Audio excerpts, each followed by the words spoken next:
Boa noite. É com muita alegria que damos início a mais uma live do IARGS. Ontem tivemos a nossa live edição extra com a doutora Carolina Fernandes. E hoje o nosso convidado é o doutor Renan da Silva Moreira. O doutor Renan, boa noite, doutor Renan já entrou aqui com a gente, agora a gente já chama ele a participar da live. Então vamos fazer a apresentação do currículo do Dr. Renan. Ele é advogado, doutorando em Ciências Criminais pela Pontifícia Universidade Católica do Rio Grande do Sul. Vamos convidá-lo a participar. Está entrando o Dr. Renan. Vamos ver. Boa noite, Boa tudo noite, bem, Dr. tudo Renan? bem? Bem-vindo, tudo É um jóia? prazer participar aí hoje Prazer é dessa todo live. nosso. Eu já dei uma boa noite aos nossos espectadores que estão entrando ainda. E eu estava começando a ler o seu currículo. Pois bem. Então, doutor Renan advogado, doutorando em Ciências Criminais pela PUC, mestre em Ciências Criminais também pela PUC, pós-graduando em Direito Penal e Política Criminal pela URGS, graduação em Direito na Católica, em Pelotas. Estou correta, meu Sim, correto. colega? Participou do Grupo de Estudos e Pesquisa em Criminologia, o GEPCRIM, da PUC, e é membro do IARGS, dos novos associados, dos quais temos essa nova ação das lives do IARGS. Bom, doutor Renan, passo a palavra ao senhor. O tema de hoje é Covid-19 e a advocacia criminal. O que temos de novidades na advocacia criminal nesses tempos de pandemia? Vamos lá, vamos falar um pouquinho. Uma boa Ai, noite, ai. então, primeiro, a todos que estão assistindo aí a live. A Ana Amélia já fez aí doutora Ana Amélia já fez o currículo, já leu, fez essa parte introdutória, né? Agradeço o convite e a participação aqui comigo nessa live. Saúdo todos os colegas do IARGS, na pessoa da presidente doutora Sulamita. Saúdo também o pessoal que estiver assistindo aqui hoje. Já vi que tem alguns colegas de longa data que já aí participando e alguns alunos lá da pós-graduação em Xaxim. Então é um prazer tê-los aqui hoje, né? Estamos vivendo esse tempo inusitado, né? Todo mundo com medo em relação à sua saúde, a dos seus familiares, também a questão econômica, muitas pessoas perdendo emprego nesse período ou com redução dos seus salários. Então está todo mundo com medo, principalmente nesses dois pontos, né? Os advogados também passam por um momento complicado, ainda mais com tudo isso que está correndo, né? E o direito penal, ele está sempre ativo, ainda que diminua, as audiências estejam suspensas, Sim. Mas as pessoas estão aí na rua ou mesmo que em casa, e há possibilidade de prática de infrações penais durante esses períodos, né? Então, que o advogado criminalista também está sempre pronto aí para ir onde for preciso, para atender os seus clientes, né? Então, a minha ideia aqui hoje é mais fazer um bate-papo, porque eu não tenho todas as respostas. Ninguém então, tem, trazer uma parte prática de algumas coisas que eu vi aí nesses dias e alguma coisa em relação ao direito material, né? Vou começar, então, aqui primeiro fazendo alguns pontos que pode parecer simples para alguns colegas, mas que alguns outros também já me fizeram essas perguntas durante esse período e que eu selecionei algumas delas para que quem não tenha uma atuação tão ativa nessa área possa também ter uma ideia, né? Clientes me procuraram também para tirar algumas dúvidas e eu tentei condensar em algumas principais, né? A questão de registro de ocorrências, isso já foi amplamente noticiado, da questão da possibilidade de ser feito de maneira online em relação a alguns crimes. Então, eu tenho essa dúvida, doutor Renan, não é para todos os crimes, então, não são que para pode todos ser os online, crimes. Há uma mesmo na pandemia. Mesmo na pandemia. Então, há uma lista de crimes lá no site da Delegacia de Polícia da Polícia Civil do Rio Grande do Sul, né? Sim. E que daí ele é bem autoexplicativo, vai clicando e vai indo para os próximos passos, preenchendo algumas informações. Então, tranquilamente, o pessoal consegue fazer isso daí sem problema nenhum, né? Sim. Agora, sem dúvida, para crimes mais graves, até teve uma outra live sobre violência doméstica, né? Que é a necessidade de fazer isso de maneira presencial, até para que se tenha uma agilidade no cumprimento de medidas protetivas, né? Outra situação que me indagaram e que estavam com preocupação de clientes que haviam sido presos, tinham ido na delegacia, mas que o processo já estava tramitando há poucos dias e que ainda havia uma dificuldade em conseguir um número para daqui a pouco fazer um pedido de reconsideração quando converter uma prisão em flagrante em preventivo, alguma outra situação semelhante, né? Da dificuldade de encontrar o número do processo, de ver, ter mais acesso a essas informações. E isso eu passei ali, em alguns processos eu tive que buscar um número, e às vezes o simples fato de procurar um número de processo, porque criminal não dá para fazer uma consulta pelo nome, não tem acaba como, tendo uma dificuldade. Então, eu encaminhei e-mail para distribuição em algumas comarcas e eles foram prontamente respondidos, ou em pouco tempo, ou entrar em contato com o plantão também acaba sendo uma forma, mas principalmente quando se tem um pouquinho mais de tempo, e a resposta tem vindo rápida, inclusive não só em Porto Alegre, como em outras cidades que eu tentei, foi tranquilamente conseguir as informações que eram necessárias. Que bom que está funcionando, né? Sim, de fato. No início até havia uma certa preocupação de como seria a questão do peticionamento, já que o processo criminal aqui no Rio Grande do Sul, como tem pessoal de Santa Catarina, ainda não é eletrônico, né? A parte criminal e estadual, né? Então, no início teve ainda uma complicação, como é que ia ser feito, mas depois foi se individualizando e respondendo essas particularidades. E hoje, tranquilo, o pessoal tem feito esse peticionamento através lá da aba de petições ao plantão do Poder Judiciário, em primeiro grau, né? E elas são encaminhadas depois para as varas e que, por exemplo, num pedido de liberdade, a vara recebe aquele pedido e manda por e-mail para o Ministério Público, até vem a cópia por e-mail para o advogado desse encaminhamento ao MP, né? E depois o retorno com a decisão positiva em relação a algum tipo de soltura ou negativa, mas com fundamentos para possível impetração de um habeas corpus. Acaba ficando um processo eletrônico informal, digamos assim. Informal. Né? Foi uma maneira assim de virar um processo eletrônico, né? Exatamente. Sim. Só que não tem um acesso ainda, a dificuldade em relação ao acesso a todas as peças ali, né?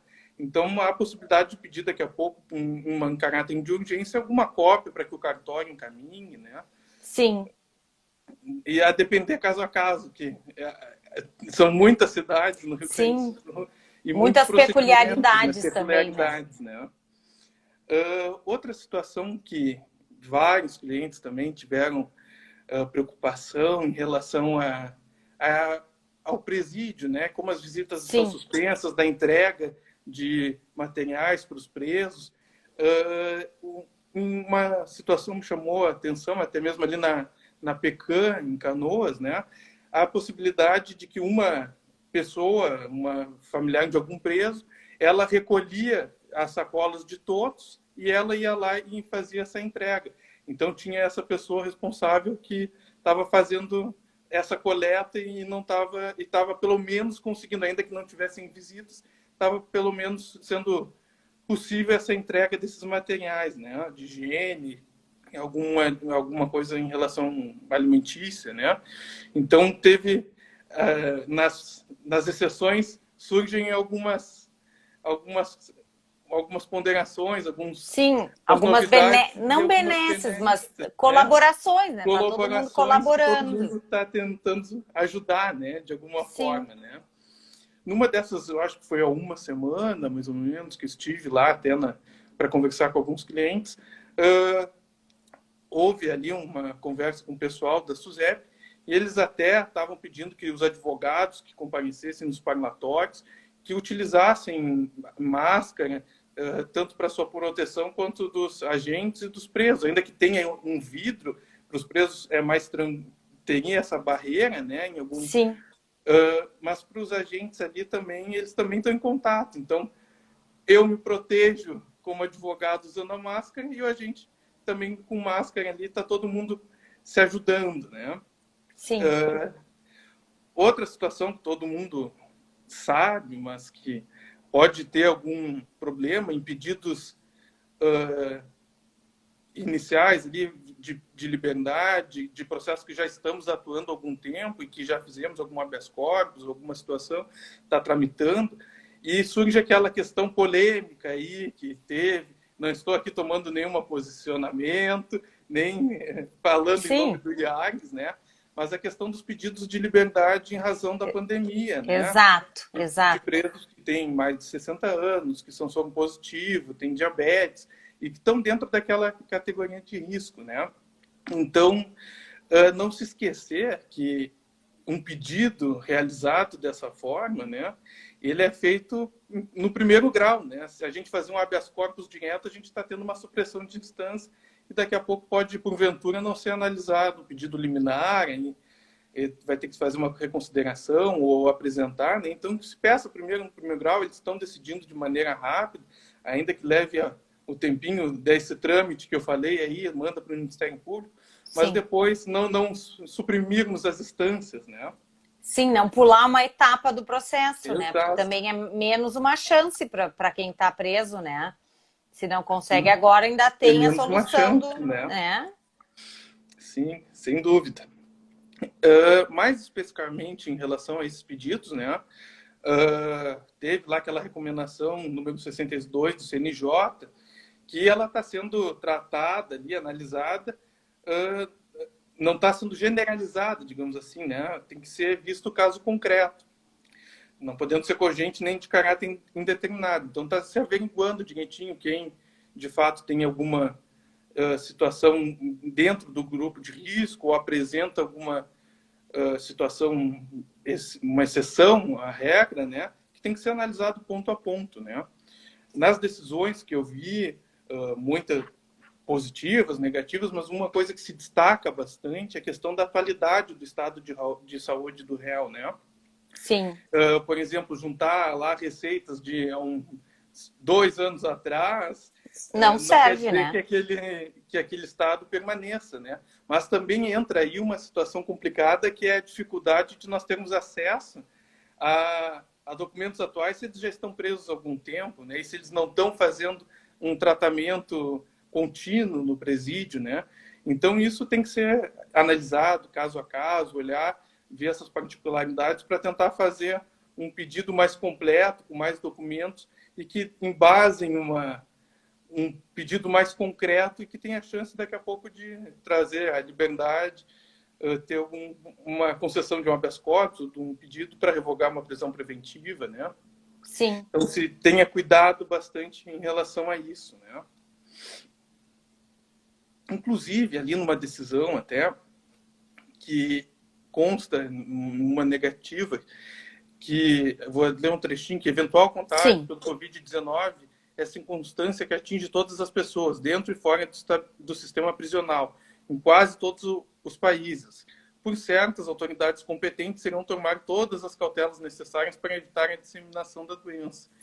Eles ressaltam aqui que a Secretaria de Administração Penitenciária e a Superintendência dos Serviços Penitenciários do Rio Grande do Sul já adotaram, por meio da nota técnica número 1 de 2020, medidas de prevenção e controle do Covid-19 nos estabelecimentos penais, baseando-se no que está preconizado pela nota técnica 4 de 2020, da Agência Nacional de Vigilância Sanitária, e nota técnica do DEPEN nas medidas de controle e prevenção do novo coronavírus no SPF de 2020, decreto 55.115 de 2020.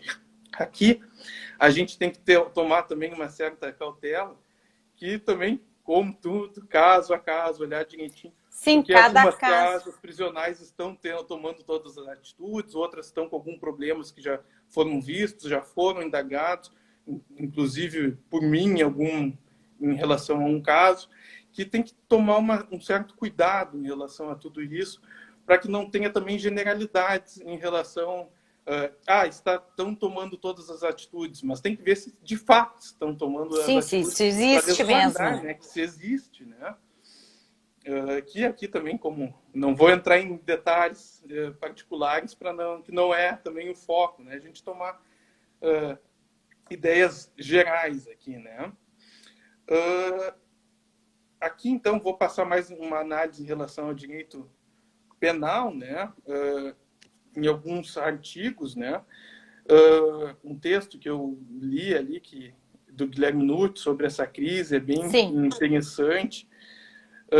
E que, em primeiro lugar, né, a gente tem que apontar o direito individual fundamental preconizado lá no artigo 5º da caput da Constituição Federal, que é o direito à vida, né?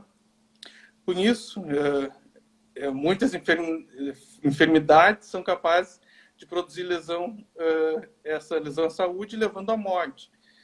Por isso, como direito social, aponta o artigo 6º caput lá da Carta Magna, expressamente o direito à saúde. E o Código Penal tutela, por meio de vários tipos penais incriminadores, a saúde pública, né? Então, aqui, primeiro eu vou fazer uma análise inicial aqui, primeiro destacar e conceituar o que seria incolumidade, que, segundo Nelson Hungria, seria um estado de preservação ou segurança em face de possíveis eventos lesivos. Ele diz também que o direito aqui protegido, ou seja, a saúde pública, é uma projeção de proteção ao direito à vida, né? E existem 3 normativas importantes em vigor em relação ao direito penal nessa época de coronavírus. A primeira é a Lei 13.979, que confirma em seu artigo 1º, parágrafo 1º, a proteção da coletividade. E essa referida lei, lá no artigo 3º, né, ela prevê uma série de medidas, entre elas o isolamento, que seria a separação de pessoas doentes ou contaminadas, né, a quarentena, que seria uma restrição à separação de pessoas suspeitas de contaminação, e lá no inciso 3º, a realização compulsória de exames médicos, testes laboratoriais, coleta de amostras clínicas, vacinação e entre outras medidas. A título de curiosidade aqui, né, destaca-se o que a gente já discutiu inúmeras vezes aqui no Brasil, acerca da possibilidade do sujeito se recusar a fazer o exame do bafômetro, né? Sim, então, sim. Aqui é uma realização compulsória de exames médicos, de coleta de amostras clínicas, né? Então, aqui surge um ponto que merece Sim, debate, aí né? já é controvertido por natureza, né, doutor Renan? É Sim, difícil, né? sem dúvida. Ninguém é obrigado a fazer isso. Doutor Renan, tu sabe se tem um número de casos nos presídios de pessoas infectadas pelo Covid? Aqui no Rio Grande do Sul? Eu não sei. Eu vi notícias em relação lá em Bagé, que havia um caso, não sei se isso foi adiante, né? No Presídio Central, eu sei que eles estão falando que fizeram ali uma ala de isolamento, que teve casos ali de suspeita que foram encaminhados para essa ala de isolamento, mas não sei se teve algum caso confirmado. Até o momento que tenha chegado ao meu conhecimento, não, né? Mas pode, sem dúvida, há uma chance, porque as pessoas estão sendo presas todos os dias, assim como estão sendo soltos, né? E tem toda essa Segue situação. Circulando, né? Pessoas sem dúvida. E uma situação que também teve bastante ali no início, várias pessoas ali do pessoal do semiaberto também já concederam direto pessoal para ir para o monitoramento eletrônico, também evitando essa ida. E o Rio Grande do Sul, por si só, já está com as casas que acolhem o sistema do semiaberto sobrecarregadas há muito tempo. Tanto é que a SUSEP não está dando conta de colocar de maneira rápida o pessoal no semiaberto, então que está sendo muita gente indo para o monitoramento eletrônico, né? Infelizmente não tenho dado concreto, né? Mas a gente não sabe. Eu também não ouvi nada na imprensa, assim, por isso que eu estou lhe perguntando. Eu tenho procurado, realmente ali, quando eu procurei, não encontrei. Que esses seriam dados que também poderiam ir a favor, né, do apenado para ser a liberdade, né? Sim, sem dúvida, né? E aqui, voltando à questão do bafômetro aqui, ninguém está discutindo sobre agora, hoje, né, que chama a atenção, é sobre essa realização compulsória de exames médicos, né? Testes Sim, laboratoriais, coletas de amostras clínicas. Talvez isso se dê pelo fato, né, que o indivíduo agora entende que digamos assim, que quando não ele está, se ele não for testado, ele pode estar prejudicando a própria vida dele, dos familiares sim. e também a coletividade, podendo contaminar diversas pessoas. Então é adequado, de fato, que se estabeleça essa testagem, porque é através dela que a gente consegue ter um parâmetro, condições melhores de enfrentamento do Covid, né? No tocante lá à portaria já interministerial número 5, que prevê em seu artigo 3º a responsabilização administrativa, civil e penal dos agentes infratores que descumprirem as medidas previstas no artigo 3º da Lei 13.979 de 2020, né? E também eu chamo a atenção aqui a portaria 356, que dispõe sobre a regulamentação e operacionalização do disposto na Lei 3.979, estabelecendo ali medidas de enfrentamento da emergência de saúde pública e de importância internacional decorrente do coronavírus, né? Então, aqui no Código Penal, mais especificamente, tratando sobre os crimes contra a incolumidade pública, né? Em especial esse da saúde pública, a começar pelo artigo 267, que trata do crime de epidemia. É um crime, de fato, grave aqui, né?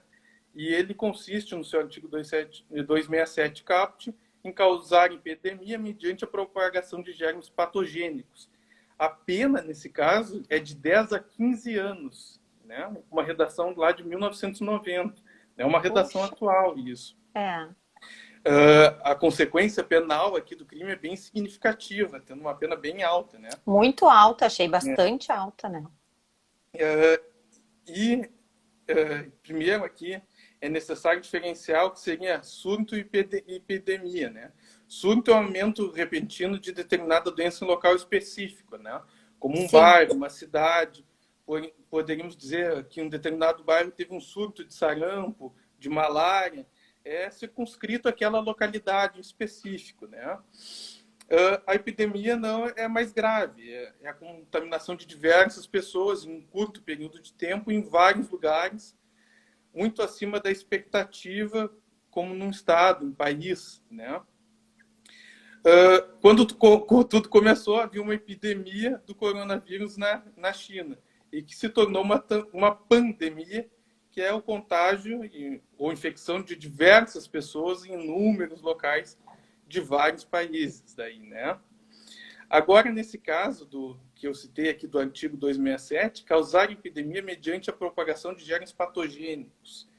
Mas se já há uma pandemia, né, que é maior do que uma pois é. epidemia, é possível haver a criminalização dessa epidemia, né? Há uma divergência na doutrina, mas entendo que a resposta seja positiva, que há a possibilidade, sim, de responsabilização, ao percebermos, de fato, que é uma pessoa que está contaminada e que ela se dirige a um local no interior do interior que Sim, não chegou ainda o coronavírus com a não intenção de tenha provocar, casos, né? né? Então, ele pode, de fato, causar o crime descrito nesse artigo, e merece destaque aqui, né, que o objetivo do agente não é causar a morte de uma pessoa determinada, né? Tanto isso é verdade que, se resultar a morte de alguém, conforme preceitua o parágrafo 1º do referido artigo, a pena é aplicada em dobro. Aqui não está querendo matar alguém em específico, né? Porque se tivesse, nesse Sim, caso, seria daí homicídio, né? Lá do artigo 121 do Código Penal, né? Qualificado pelo parágrafo 3º, uma vez que tenha sido cometido por meio que gera perigo comum, né? Óbvio que todas essas informações que eu estou citando aqui, sim, há divergências tanto para todos os lados, assim como todas as áreas do direito. claro. A pessoa não tem como escolher mesmo, né? Vou passar para fulano, para cicrano, o germe, o vírus, É, não é do domínio, né? Acho eu que é. não, que isso não é Mas possível. ainda no campo do direito penal, às vezes surgem casos raros, né? Uma pessoa, olha, eu tenho um desafeto lá na cidade que mora lá numa fazenda no interior, então eu aqui já infectado, eu vou lá Me abraçar me nele. abraçar nele, né? Vou lá tomar um O crime chimarrão, o né? crime é um abraço. É, essas situações são bem É, é, peculiares, né? peculiares, né? Mas às vezes aqui tem tantas situações peculiares, até de clientes meus que se apaixonaram dentro do presídio, situações que Ah, realmente o abraço foi lá, né? Conheceram alguém de uma visita de um outro preso e lá que se fez o amor, casaram até, né? Então tem situações mas isso sugênicas em dá um vários livro, pontos, doutor né? Renan. Isso vira novela, né? Vira novela, Essa de aí é fato. novela. É, ainda ali, né, agora em relação a esse ponto, o NUT, em um artigo, diz que o sujeito que sabe que está contaminado, né, ele cometeria o crime de epidemia com dolo direto, né? Agora, se ele tem apenas sintomas, não fez o exame, o dolo seria eventual, né? Um exemplo, então, que poderia ser também citado aqui, né? Esse sujeito que está com sintomas convoca lá uma passeata com várias Sim, pessoas, como está acontecendo todos os dias, tanto de um lado quanto de outro, uh, querendo o fim do isolamento, né? Então, sim. daqui a pouco, ele poderia estar cometendo esse crime, né? De maneira, com dolo eventual. Né? Isso também, Na ponto modalidade para um lado para o culposo outro. não cabe, doutor. Aí chegamos ao parágrafo segundo, fazendo já uma introdução ao tema. Também é possível na modalidade culposa, conforme preceitua ali o parágrafo segundo, né? E nesse caso, a pena daí, todavia, seria de detenção de 1 a 2 anos. E se resulta da morte de 2 a 4 anos. Sim. Né? Em relação ao artigo 268 do Código Penal, referente à infração de medida sanitária preventiva, eu não sei como nós estamos de tempo, que horas são? Não, 30 minutos. Temos 30 até minutos? 1 hora. A Terezinha Vamos, ainda não nos avisou nada, então podemos vamos seguir. mais um Vamos pouquinho, adiante. né? Sim, Então, demos vamos um assunto. pouco mais adiante, vamos mais nesse Vamos. artigo. 268, então, referente lá à infração de medida sanitária preventiva. Nesse artigo, então, infringir determinação do poder público destinada a impedir a introdução ou propagação de doença contagiosa, a pena, nesse caso, é mais branda, né? De detenção de 1 mês a 1 ano e multa, né? Como o pessoal que atua na área do direito penal sabe, se essa pena não ultrapassa 1 ano, seria aqui um crime de menor potencial ofensivo, aplicando as regras lá da Lei 9.099, de 95, com a inibição da prisão em flagrante, a possibilidade de realização de transação penal. Portanto, a consequência Sim, penal aqui é branda, né? É muito difícil imaginar que alguém vai ser preso por esse artigo. Agora, isso não reduz a importância dele estar no Código Penal, né? Porque se vemos aqui pelo que diz o caput, infringir determinação do poder público destinada a impedir a introdução ou propagação de doença contagiosa. Se todo mundo fizer o que está querendo, pode sim. aumentar os casos de maneira drástica, né? Então, o simples fato de ter uma previsão criminal tem um apelo, um papel simbólico, né? No sentido Exatamente. de prevenção, né? Sim, no Para que essas sentido de condutas não se coibir, realizem, né? de De coibir. coibir esses atos. É. Óbvio que, como sempre, eu sempre gosto de dar destaque a gente também entendendo que essa pena deveria ser maior, né? Nesse artigo aqui seria uma norma penal em branco, né? E que eu não pretendo explicar o que seria a norma penal em branco, nem Sim, individualizar, sim. nem classificar, né? Apenas fazer uma ponderação, né? Que elas carecem de complemento e, sobretudo, né, em alguns casos, às vezes não há um conteúdo legislativo, mas de atos administrativos, né? Aqui, para dar título de exemplo e para fazer uma comparação que o pessoal consiga, que seja mais dinâmica, de entendimento maior, assim, a gente pode fazer um comentário sobre a Doutor lei de Renan, drogas. vou lhe interromper só um minutinho, porque a Gisele, filha da doutora Sulamita, entrou agora. Eu acho que a doutora Sulamita está nos assistindo, então uma boa noite, doutora. Boa Obrigada por nos noite. prestigiar. Obrigado aí. É um prazer ter a doutora Sulamita aqui presente também na live. E é uma satisfação e fico muito feliz de fazer parte do IAGS. Me senti muito acolhido em Que todos os bom! momentos lá, É esse o nosso da objetivo, acolher seleção, vocês depois todos. no jantar, depois nosso coquetel de final de ano, né? Sim. Infelizmente não consegui ficar muito, porque tive ainda que atender um cliente no presídio aquele dia, mas foi Mas foi fosse, sempre, né? Tava bem mas consegui divertido. comparecer, estava bem Conseguimos legal, conversar, né? Tava ótimo. sem dúvida. Então, voltando aqui em relação à questão da norma penal em branco, né?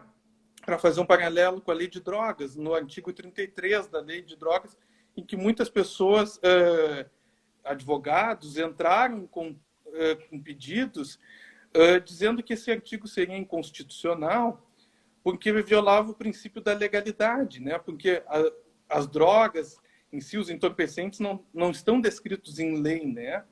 Então, houve um movimento sempre dos advogados tentando, nesse ponto, arguir as suas teses, mas o Sim. STF, corretamente ou não, nunca acolheu No esse teu artigo, entendimento, né? acha que é correto. É correto, né?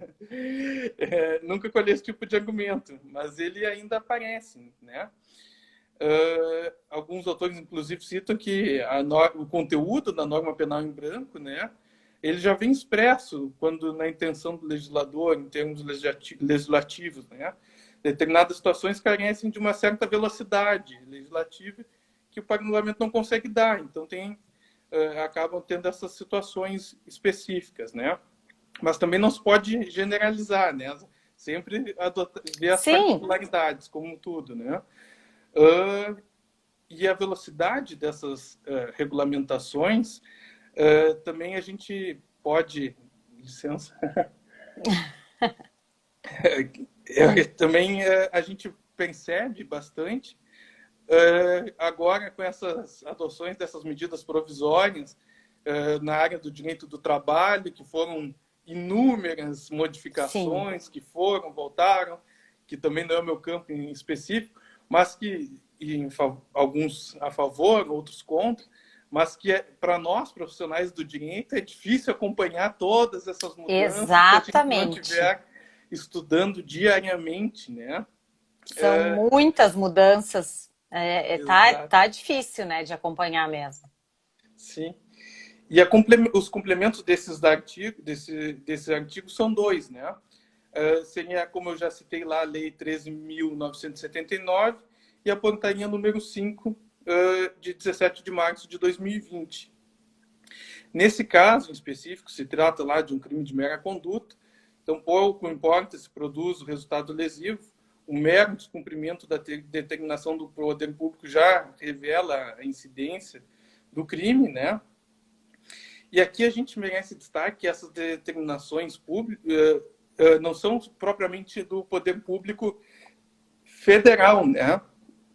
Existem aquelas estaduais e municipais que, se infringidas, também geram incidência do artigo 268. E tanto é que tem inúmeras dessas medidas aí que estão sendo adotadas, sim, tanto a nível estadual quanto municipal, né? Ou seja, os decretos dos poderes ali, estadual e municipal, também são objetos dessa lei, né? Sim. Inclusive, aqui faço uma citação do Nelson Hungria, que diz que a competência da autoridade que emana a determinação pode ser examinada, mas não a conveniência da medida, né? Ou seja, o juiz criminal pode até verificar se a competência de quem fez a determinação foi exacerbada, foi a lei, né? Em relação à portaria número 5, lá no seu artigo 4º, parágrafo 1º, consta uma situação interessante. Nessas hipóteses de isolamento, para a configuração do cumprimento de que trata o caput ali, né, há necessidade de comunicação prévia à pessoa afetada sobre essa compulsoriedade da medida, nos termos do parágrafo 7º do artigo 3º da portaria 356. Então, o que acontece? O sujeito tem que ser notificado formalmente dessa medida de isolamento. Já o artigo 5º, parágrafo único, preceitua que essa compulsoriedade da medida de quarentena depende de ato específico das autoridades competentes, nos termos do artigo 1º, parágrafo 1º do artigo 4º da portaria 356. Não se trata, então, de uma previsão genérica, ou seja, é necessária a formalização e a individualização para que essas medidas sejam adotadas com aqueles indivíduos, né? Inclusive, a portaria 356 do Ministério da Saúde traz um modelo desse termo de consentimento que deve ser preenchido. Se forem analisar ali, né, podem ver que lá no final tem um termo de consentimento livre e esclarecido. Ele diz mais ou menos o seguinte: eu, fulano de tal, RG número tal, CPF número tal, declaro que fui devidamente informado pelo médico doutor fulano de tal sobre a necessidade de isolamento ou quarentena a que devo ser submetido com data de início no dia tal, previsão de término no dia tal, local do cumprimento da medida determinada, né? Bem como as possíveis consequências da sua não realização. Então, assina lá o paciente, o responsável, sendo preenchido todos esses, então é o esses médico pontos, quem né? dá esse aviso. É o próprio Exato. médico. A autoridade competente é o médico, é isso? Sim, sim, de fato. Ah. É o que consta, pelo menos, ali no modelo, né? Sim, é Não o sei que se daqui a consta, pouco pois é. aparece como ali, declaro que fui devidamente informado pelo Pelo médico doutor médico, tal, né? né? Então, aí pode haver também a questão da omissão de notificação, de repente, de doença, já do artigo 269, né? Deixar o médico denunciar à autoridade pública doença cuja notificação é compulsória, que é a autoridade pública, não o paciente. Mas também os médicos têm o dever de informar, em alguns casos, doenças, né? Que também é um crime de mão própria, o 269, e requer uma qualidade de sujeito ativo, só pode ser praticado por médico. Por médico, tá. Uhum. E que deve notificar a autoridade sanitária competente, que se não fizer pode responder pelo artigo 269, né?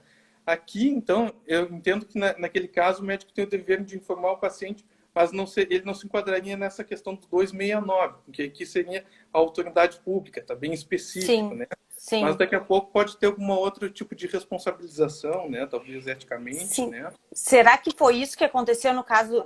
Teve um rapaz que foi preso, se não me engano, em Piratini. Era uma cidade bem pequenininha, porque não fez a quarentena e sabia que estava doente. Sabia que estava doente, deve ter feito exame, isso, né? E daí acabou sendo preso porque não... Exatamente, foi preso porque não cumpriu. Ele sei que foi na farmácia, assim, saiu de casa, foi a vários lugares e depois estava cumprindo prisão domiciliar, teve que ficar em casa. Ah, sim, de fato. Acredito que deve ter sido essa situação específica. Pois aí eu não sei se o médico é que fez né, que essa comunicação e aí o poder público soube que aquela pessoa estava doente e aí tomou as providências. Talvez, de fato, tem que ser averiguado, né? Pode ser que de fato tenha sido isso. Em relação daí, como, digamos, na retaguarda, um soldado de reserva, surge lá o crime de desobediência, né? Quando não tiveram os casos previstos ali do 268. Numa situação como essa, o poder do Estado, por óbvio, acaba se avolumando, né? Sim. Então, lá no crime de desobediência, grande parte já conhece, desobedecer a ordem legal de funcionário público, né?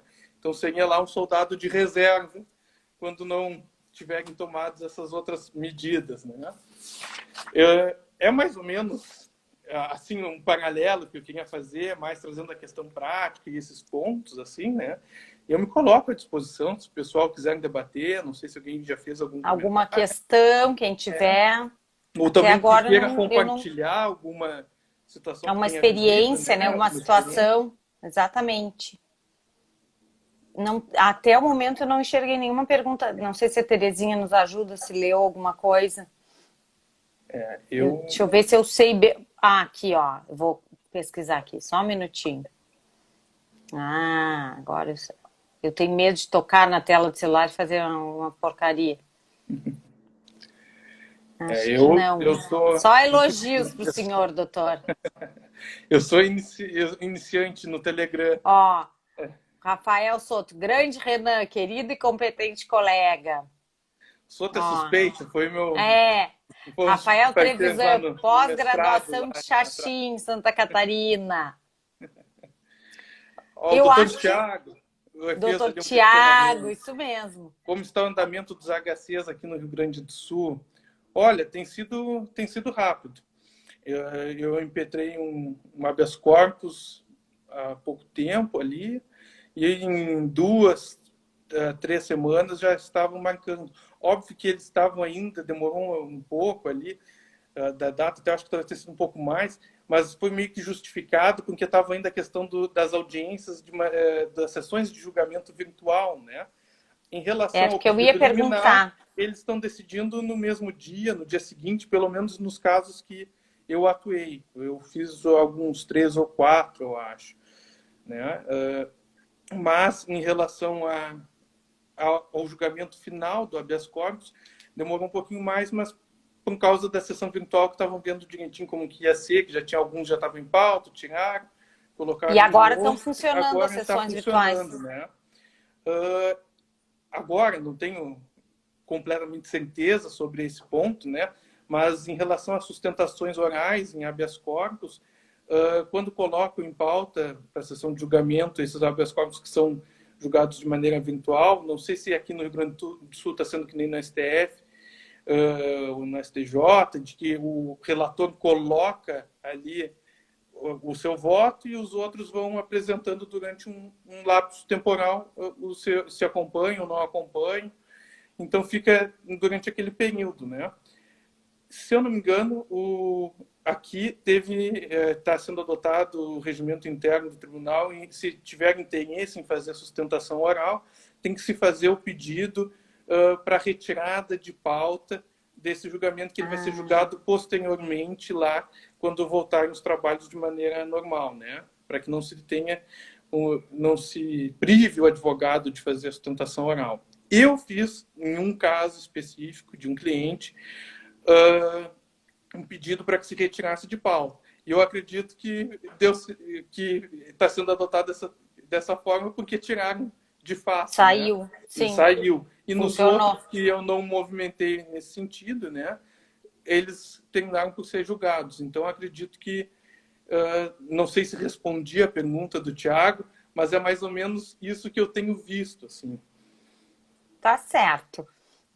Eu acho que foi ótima a live. É. Não sei se o senhor tem mais alguma colocação. A minha dúvida era essa das sessões virtuais, então estão funcionando.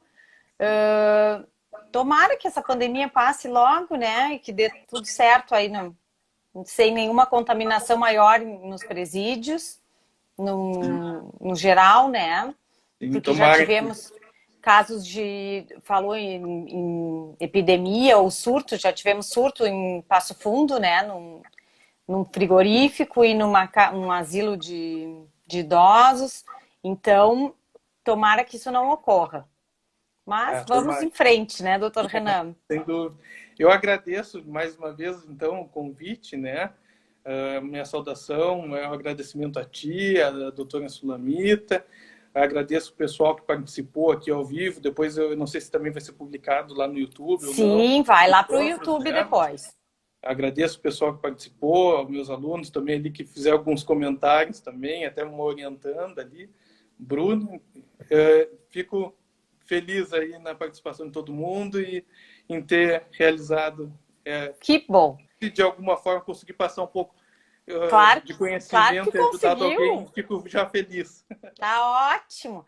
Mais adiante, quem sabe fazemos outra live. Estou à disposição, sempre. Tá certo. Então eu vou dar tchau para o senhor, vamos desligar e eu vou Obrigado. chamar o doutor Rafael Wagner, que eu vi que está com a gente, que vai ser Obrigado. a próxima live de quinta-feira, dia 30. Tá bem, Até doutor mais. Renan? Muito Obrigado. obrigada e Até uma logo. Uma ótima boa noite. noite. Tchau, Tchau, tchau. tchau.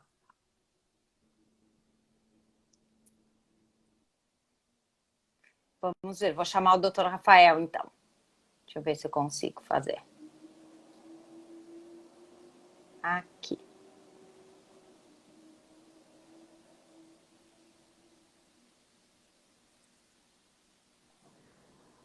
Boa noite, doutor Olá, Rafael, tudo bem? boa noite a todos. Como Que bom lhe estão? Tudo bem? receber, tudo jóia? A alegria é toda minha, a satisfação, uma alegria rever os colegas. E aqui, como diriam na nossa campanha, afiando os cascos para a live de quinta-feira, né? Vai ser uma grande Certo. honra, uma grande satisfação poder compartilhar com vocês um pouquinho de algumas reflexões, alguns pontos que a gente tem levantado em relação às questões tributárias nessa época de pandemia, né? Todo mundo quer pagar menos tributo. Isso é Com inerente, certeza. né, ao ser humano, eu diria eu. De Nessa preferência época, nenhum, né? de preferência nenhuma, infelizmente não dá.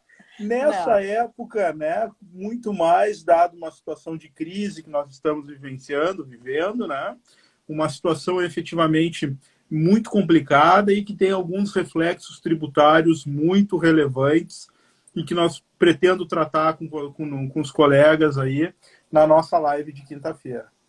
Perfeito. Então, só lembrando, o título da live é Alternativas Tributárias para o Enfrentamento da Pandemia do Covid-19. Esperamos Maravilha, perfeito. todos vocês, doutor Rafael, com a Terezinha na próxima quinta-feira, dia 30, às 20 horas. Muito Muito obrigado. obrigada. Uma boa Eu que noite. agradeço, uma boa noite a todos e nos vemos na quinta-feira. Um Até abraço. quinta-feira. Tchau, tchau. Tchau, Boa tchau, até logo. noite. Boa noite. Então, essa foi a nossa live de hoje. Agradecemos a presença e a participação de todos. Agradeço mais uma vez a equipe do IARGS, Juliana, Teresilda, Gabriela e a Terezinha. Uma boa noite a todos e um abração para a doutora Sulamita. Tchau e até quinta-feira.